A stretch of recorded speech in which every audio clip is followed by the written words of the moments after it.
আসসালামু আলাইকুম প্রিয় দর্শক। জানুয়ারিতে সাবেক প্রধানমন্ত্রী শেখ হাসিনা দেশে ফেরার সম্ভাবনা নিয়ে বাংলাদেশে রাজনীতি শুরু হয়েছে তীব্র আলোচনা। রাজনীতিক অন্দরমহলে ছড়িয়ে পড়া সর্বশেষ তথ্য দাবি করা হচ্ছে শেখ হাসিনার প্রত্যাবর্তন খুব কাছে। এই খবরে বিএনপি ও ডক্টর ইউনূসের শিবিরের উদ্বেগ ও অস্থিরতা বাড়ছে বলে রাজনৈতিক বিশ্লেষকদের মত। শেখ হাসিনার দেশে ফেরা শুধু ব্যক্তিগত সিদ্ধান্ত নয়, বরং এটি বাংলাদেশের ক্ষমতার রাজনীতিতে বড় পরিবর্তন ইঙ্গিত দিতে পারে। প্রিয় দর্শক, চলুন শুনে আসি, তারপর বিস্তারিত আলোচনা করবো ইনশাল্লাহ।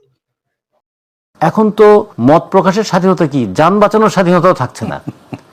তারেক যে কাজটা করতে সক্ষম হয়েছিলেন, যে নতুন নেতৃত্বের সঙ্গে অভিজ্ঞ নেতৃত্বের মাঝখানে একটা মেলবন্ধন করতে চেয়েছিলেন, যেটা আগের সরকার প্রতি মুহূর্তে একটা ফাটল ধরানোর চেষ্টা করেছিল। তারেক জিয়া খুব ধৈর্যের সঙ্গে সেই জায়গায় তিনি একটা মেলবন্ধন করেছিলেন। বিএনপির রাজনীতি নিয়ে আমাদের আর একটা ব্যাখ্যা আছে। বিএনপি কি ধরনের রাজনীতি করে, আমরা বাসদ কোন ধরনের রাজনীতি করি, সেটা আমাদের কোন জায়গাটায় বিরোধ। আমাদের গণতান্ত্রিক আন্দোলনের ক্ষেত্রে কোনো কোনো জায়গায় আমাদের মিল ছিল, বিশেষ করে আমরা স্বৈরাচারী সরকারের বিরুদ্ধে লড়াই করার ক্ষেত্রে আমাদের মধ্যে মিল ছিল, যেটা আমরা একসময় এরশাদ স্বৈরাচারের বিরুদ্ধে, এরশাদ যখন 86-এর নির্বাচনটা দিতে গেল, সেই সময় আমরা কিন্তু 15 দল থেকে 5 দল বেরিয়ে এসেছিলাম, বাসদ সহ বেরিয়ে এসে আমি বলছিলাম যে এরশাদের অধীনে কোনো নির্বাচন হতে পারে না এবং আমরা এরশাদকে কোনোভাবেই বৈধতা দেব না। সেই সময় কিন্তু 5 দলের সঙ্গে 7 দল, মানে বিএনপির নেতৃত্বাধীন 7 দলের আবার এই জায়গায় একটা রাজনীতির ঐক্য ছিল যে আন্ডার এরশাদ নো ইলেকশন, এই প্রশ্নে আমরা কিন্তু আবার রাস্তায় ছিলাম। ঠিক তেমনি ওই 2014 সালের নির্বাচনের পরে ওই নির্বাচনকে প্রতিহত করা বা ওই নির্বাচনকে প্রতি মুহূর্তে এটা নির্বাচনের নামে যে জনগণের সঙ্গে একটা কত বড় দুর্বিষহ প্রতারণা করা হয়েছে, সেই কথার ক্ষেত্রে কিন্তু আমাদের বাসদের সঙ্গেও আবার বিএনপির একটা রাজনৈতিক একটা মিল ছিল।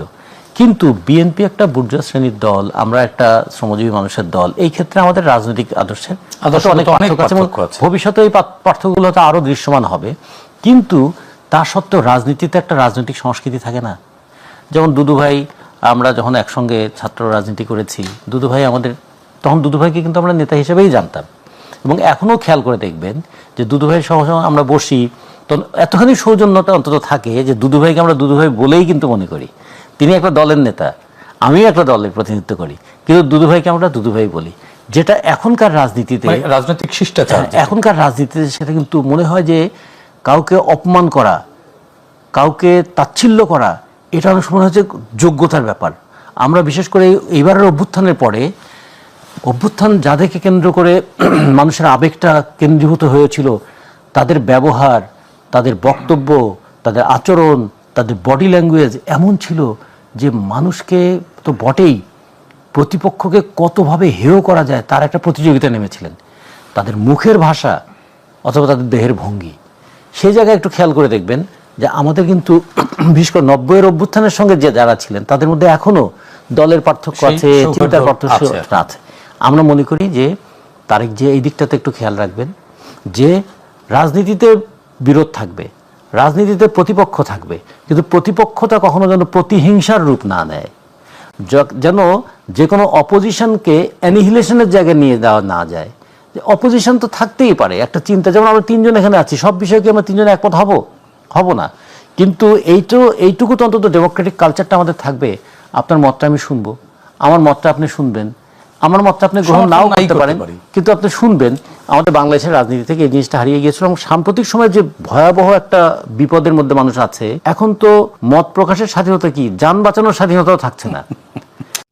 প্রিয় দর্শক, শুনতে পারছেন বিএনপির চলমান আন্দোলন ও নির্বাচনীয় কৌশল ও নেতৃত্ব সংকট এই পরিবর্তনের ফলে নতুন চাপে পড়তে পারে। এই সঙ্গে ডক্টর ইউনূসের ভূমিকা, আন্তর্জাতিক সমর্থন, রাজনৈতিক ভবিষ্যৎ নিয়ে নানা প্রশ্ন উঠে আসছে। আজকে এই টকশোতে বিস্তারিত আলোচনা করা হয়েছে। তাহলে কি সত্যি জানুয়ারি মাসে শেখ হাসিনা দেশে আসছে? আপনারা কমেন্টে জানাবেন। ভিডিওটি ভালো লাগলে লাইক, কমেন্ট, শেয়ার, সাবস্ক্রাইব করতে ভুলবেন না। এমন ভিডিও পেতে আমাদের পাশেই থাকুন। আল্লাহ হাফেজ।